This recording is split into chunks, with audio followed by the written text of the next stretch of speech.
இந்த குணா படத்துக்கு அப்புறம் மஞ்சுமேல் பாய்ஸ் படம் வந்ததுக்கப்புறம் இந்த குணா குகையை பற்றிய ஹிஸ்ட்ரிஸ்லாம் தோண்ட வச்சுருக்கு. இப்போ நிறையா டூரிஸ்ட் அதை பார்க்குறதுக்கு அலையாக வர ஆரம்பிச்சிட்டாங்க. மஞ்சுமேல் பாய்ஸ் அது எதை பற்றின கதைனா, நிறைய பேர் அங்கே இறந்துருக்காங்க. ஆனால் நட்போட ஒற்றுமை ஒரு நண்பனை எப்படி காப்பாற்றுன்றதுக்கு எடுத்துக்காட்டாக இது உண்மை சம்பவத்தை தழுவி நடந்த விஷயமா இருக்குது.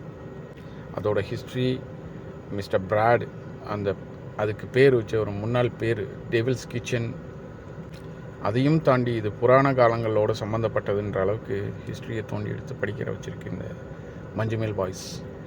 இப்போ நம்ம எதை பற்றி பார்க்க போகிறோம் அப்படின்னா, இந்த குகைகள் எப்படி உருவாகுது.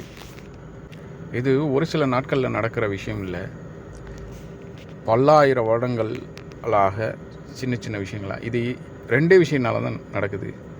ஒன்று பாறைகள். குகைகள் ரெண்டு வகையாக பிரிக்கலாம்.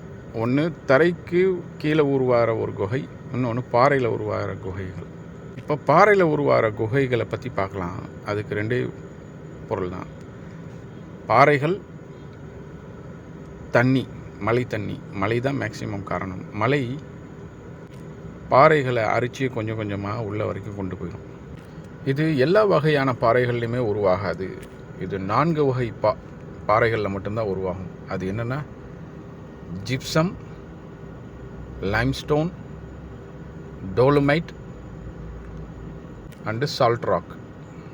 இந்த வகையான பாறைகளை மழை தண்ணி ஈஸியாக கரைச்சி குகைகளை உருவாக்கிடும். மழை எப்படி கரைக்குது? அது ஒரு நியூட்ரல் பேஸ். அப்படின்னா அது ஆசிட் இல்லை, ஆசிட் தான் ராக்குகளை கரைக்கும். அப்புறம் எப்படி மழை தண்ணி கரைக்குது அப்படின்னா, ஒன்று வர்ற ஃபோர்ஸில், அவ்வளோ மேலேருந்து விழுகிற ஃபோர்ஸில் அது கரைச்சி உள்ளே போயிடுமா? அது மிக மிக சாத்தியம்தான், ஆனால் ரொம்ப ஸ்லோவான ப்ராசஸ். அப்புறம் எப்படி கரைக்குது அப்படின்னா, மழை காற்றுல இருக்க கார்பன் டை ஆக்சைடை கிரகிச்சிக்கிட்டு ஆசிட் பேஸாக, வீக் ஆசிட் பேஸாக மாறிடும். இன்னொன்று, மூணாவது பொருள் குகைகள் உருவாகிறதுக்கு காரணம் செடி கொடிகள். அதாவது இறந்த செடி கொடிகள் மக்கிருச்சுன்னா அது கார்பனை வெளியிடும்.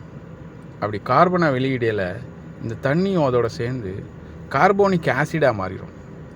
இப்போ இந்த ஆசிட் ஈஸியாக கரைச்சிட்டு போயிடும் உள்ள ராக்ஸு. அப்படி தான் இந்த குகைகள்லாம் உருவாகுது. இப்போ புரியுதுங்களா இந்த குகையெல்லாம் எப்படி உருவாகுது? சரி, இப்போ குகைக்கு உள்ளே எப்படி இருக்கும் கிளைமேட்? ஹாட்டாகவும் இருக்கலாம், இல்லை கோல்டாகவும் இருக்கலாம். அதே மாதிரி மேன்மேட் இல்லை, அது வடிவாக செதுக்கிட்டு போகிறதுக்கு அது மேன்மேட் இல்லை. அது பாட்டுக்கு அரிச்சிட்டு உள்ளே போகும். அதனால் நிறைய ஃப்ளேக்ஸ் இருக்கும் உள்ள, கூர்மையான பாறைகள். ஃப்ளேக்ஸ் அப்படின்னா அது இருக்கும். இன்னொன்று கோல்ட் கிளைமேட்ஸ், மலைப்பகுதியாக இருந்துச்சுன்னா கோல்ட் கிளைமேட்ஸ் நிலவுறதுக்கு சான்சஸ் இருக்குது. கும் இருட்டு நிலவும். பொதுவாக இது வௌவால்கள் வாழ்கிறதுக்கு ஏற்ற இடமாக இருக்கும். மேலும் இந்த குகை எவ்வளோ தூரம் ஆழத்துக்கு போகும்னு நமக்கு தெரியாது. எவ்வளோ தூரம் இந்த ராக்ஸு, டோலுமைட் ராக்ஸு, இந்த லைம் சால்ட் ராக்ஸு, இந்த பாறைகள்லாம் இருக்கிற அளவுக்கு இந்த இது கரைச்சிக்கிட்டு உள்ளே போய்கிட்டே இருக்கும். அப்போ இதோட ஆழத்தை அளவிட முடியாது. இப்போ எல்லோருக்கும் புரிஞ்சிருக்கும் இந்த குகை எப்படி உருவாகுது அப்படின்னு. இது மாதிரி நிறைய சுவாரஸ்யமான விஷயங்களை நான் பேசணும், பகிர்ந்துக்கிறணும் அப்படின்னா எனக்கு கமெண்ட்ஸில் சொல்லுங்கள். என்னோடய சேனலை சப்ஸ்கிரைப் பண்ணுங்கள். Thank you boys, thank you girls.